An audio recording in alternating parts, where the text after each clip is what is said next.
పూజించి కొమ్మల్లో ఆ కోయిల పాటలు పాడాలి.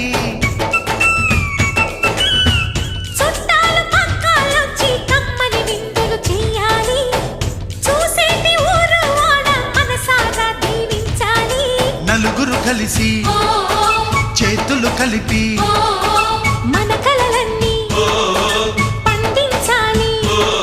ఒక చోట పుట్టని కోడళ్ళు అయ్యారు అమ్మకే కూతుళ్ళు. త్వరలోని ముద్దుగా పుడతారు ఈ తాత పోలికల మనవళ్ళు. ఈ సంతోషాలు సరదాలే మా పండుగలు.